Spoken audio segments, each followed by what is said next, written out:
السلام علیکم ورحمۃ اللہ وبرکاتہ۔ ناظرین، آج ہم عمرہ کرنے کا طریقہ آپ کو سمجھانے جا رہے ہیں۔ عمرہ بہت ہی آسان ہے۔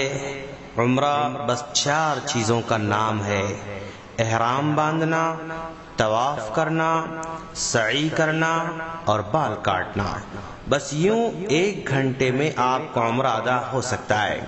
چلیے ہم اسی کو ذرا تفصیل سے معلوم کرنے کی کوشش کریں گے۔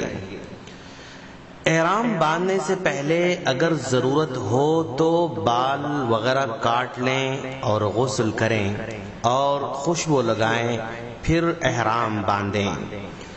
مرد کا احرام 2 سفید کپڑے ہیں اور عورت کا احرام اس کا عام لباس ہے۔ عورت کے لیے دستانے پہننا یا نقاب لگانا جائز نہیں ہے۔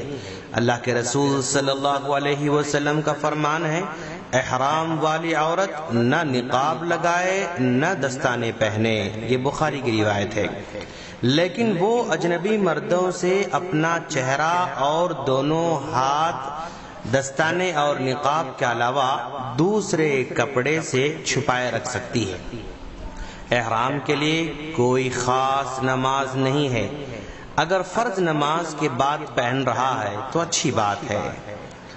اب ہم دھیرے دھیرے احرام باندھنے جا رہے ہیں اور اس کی نیت یہ کریں گے: احرام باندھتے وقت لبیک عمرتن یا اللہم لبیک عمرتن کے الفاظ ادا کریں گے۔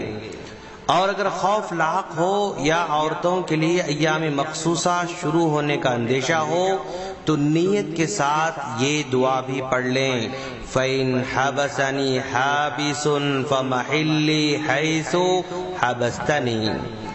اگر کسی عارضے نے مجھے روک لیا تو میری نیت وہاں تک ہی ہے جہاں اس نے روک لیا۔ احرام باندھنے کے بعد تلبیہ پکارنا یعنی لبیک اللہم لبیک لا شریک لک لبیک ان الحمد والنعمت لک والملک لا شریک لک، جس کے معنی آتے ہیں: میں حاضر ہوں اے اللہ، میں حاضر ہوں، میں حاضر ہوں، تیرا کوئی شریک نہیں ہے، یقیناً سب تعریف تیرے ہی لیے ہے، ساری نعمتیں تیری ہی ہیں اور ساری بادشاہت بھی تیری ہی ہے، تیرا کوئی شریک نہیں۔ اس طرح کا تلبیہ کہنا مسنون ہے۔ مرد بلند آواز سے پکاریں گے اور عورتیں پست آواز سے تلبیہ کہتے رہیں گے۔ اب پھر اس کے بعد حرم میں داخل ہونا ہے۔ حرم میں داخل ہونے سے پہلے دعا پڑھیں: بسم اللہ والصلاة والسلام علی رسول اللہ، اللہم اغفر لی ذنوبی وافتح لی ابواب رحمتک، اعوذ باللہ العظیم وبوجہہ الکریم وبسلطانہ القدیم من الشیطان الرجیم۔ یہ دعا پڑھتے ہوئے حرم میں داخل ہوں اور اپنے دائیں پیر کو پہلے داخل کریں۔ اب پھر اس کے بعد دھیرے دھیرے کعبۃ اللہ کی طرف آگے بڑھنا ہے۔ مطاف میں تلبیہ کہنا بند کر دیں اور پھر اس کے بعد حجر اسود کے مد مقابل جائیں۔ عمرہ کرنے والا طواف کے دوران کعبہ کو اپنے بائیں جانب رکھے گا۔ پہلے 3 چکروں میں تھوڑا تیز چلنا ہے اور اسی کو رمل کہا جاتا ہے۔ اسی طرح پورے طواف میں اضطباء کرنا سنت ہے۔ اضطباء یعنی اپنی چادر کے درمیانی حصے کو اپنے داہنے کندھے کے نیچے لے کر اس کے دونوں کناروں کو بائیں کندھے پر رکھنے کو کہتے ہیں۔ یعنی سیدھی بات یہ کہ اپنے سیدھے کندھے کو کھلا رکھیں۔ طواف کعبہ کے 7 چکر لگانے ہیں۔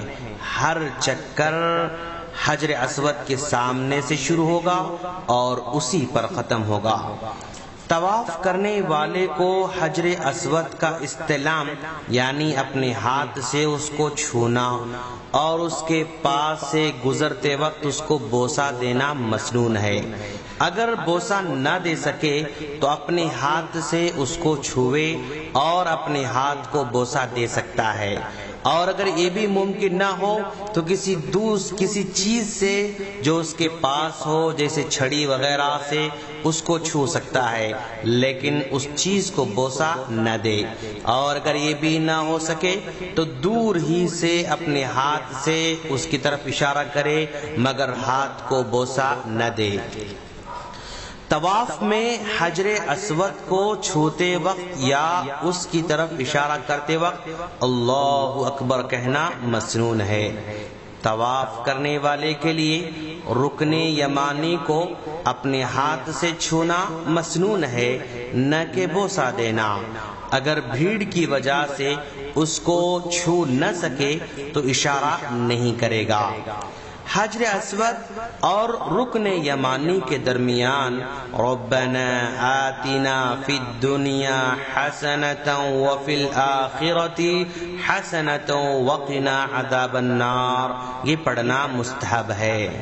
طواف کے ہر چکر کے لیے کوئی خاص ذکر یا دعا ثابت نہیں ہے، بلکہ دوران طواف قرآن پڑھنا یا اللہ کے نبی سے وارد شدہ دعاؤں میں سے کوئی دعا کرنا جائز ہے۔ اور اگر حالت طواف میں فرض نماز کھڑی ہو جائے تو وہ نمازیوں کے ساتھ نماز پڑھے گا، پھر اپنا بقیہ طواف پورا کرے گا۔ عمرہ کرنے والا جب طواف سے فارغ ہو جائے تو اجتباء ختم کر دے گا، یعنی جو کندھا کھلا تھا اس کندھے پر بھی احرام اوڑھ لے گا۔ اب طواف سے فارغ ہونے کے بعد مقام ابراہیم کے پاس جانا ہے۔ طواف کے بعد مقام ابراہیم کے پیچھے 2 رکعت نماز پڑھنا مستحب ہے۔ پہلی رکعت میں سورۃ الفاتحہ کے بعد سورہ کافرون اور دوسری رکعت میں سورہ اخلاص پڑھے گا۔ مقام ابراہیم کے پاس نماز کے لیے جاتے ہوئے اللہ کا فرمان واتخذوا من مقام ابراہیم مصلی، یہ پڑھنا مسنون ہے۔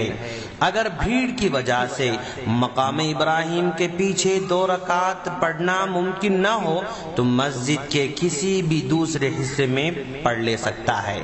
2 رکعت نماز سے فراغت کے بعد آب زمزم پینا مستحب ہے۔ اب پھر اس کے بعد سعی کا مرحلہ شروع ہونے جا رہا ہے۔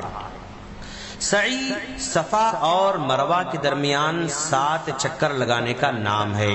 صفا سے شروع کرے گا اور مروہ پر ختم کرے گا۔ پہلے چکر میں صفا کے قریب ہوتے وقت اللہ کا یہ فرمان ان الصفا والمروة من شعائر الله فمن حج البيت او اعتمر فلا جناح عليه ان يطوف بهما ومن تطوع خيرا فإن الله شاكر عليم، یہ آیت پڑھے۔ پھر اس کے بعد ابدأ بما بدأ اللہ کا کہنا بھی مسنون ہے، اور یہ صرف سعی کے پہلے چکر میں کہے گا۔ صفا پر اتنا چڑھنا مستحب ہے کہ کعبہ کو دیکھ لے اور اپنے دونوں ہاتھ یہ دعا پڑھتے ہوئے اٹھا سکتا ہے اللہ اکبر اللہ اکبر اللہ اکبر۔ اس کے بعد 3 مرتبہ لا الہ الا اللہ وحدہ لا شریک لہ لہ الملک ولہ الحمد وہو علی کل شیء قدیر، لا الہ الا اللہ وحدہ لا شریک لہ انجز وعدہ ونصر عبدہ وہزم الاحزاب وحدہ، یہ دعا پڑھے اور اس کے بعد جو چاہے دعا کر سکتا ہے۔ سعی کرنے والا جب 2 سبز نشانوں کے درمیان سے گزرے تو اس شرط کے ساتھ تیزی سے چلے کہ دوسروں کو تکلیف نہ ہو، باقی سعی کی جگہ عام چال چلے۔ جب مروہ پر جائے تو بھی یہی دعا پڑھے جو یہ دعا پڑھنے کے بعد اپنی جو چاہے دعا کر سکتا ہے۔ سعی کے دوران اس کا احرام اس کے دونوں کندھوں پر ہی رہے گا۔ اگر دوران سعی نماز کھڑی ہو جائے تو پہلے نماز پڑھ لے، پھر اپنی بقیہ سعی مکمل کر لے۔ سعی میں کوئی خاص دعا یا ذکر نہیں ہے، بلکہ جو چاہے دعا کر سکتا ہے۔ سعی کے لیے اگرچہ وضو شرط نہیں ہے، لیکن باوضو ہونا افضل ہے۔ اب اس کے بعد بال کاٹنے کا مرحلہ آنے جا رہا ہے۔ مرد کے بال منڈوانا یا چھوٹے کروانا عمرہ کی واجبات میں سے ہے۔ بالوں کو کاٹنا ان کو چھوٹا کروانے سے افضل ہے۔ نبی کریم صلی اللہ علیہ وسلم نے بال منڈوانے والوں کے لیے 3 بار دعا فرمائی ہے اور چھوٹا کروانے والوں کے لیے 1 بار دعا کی ہے۔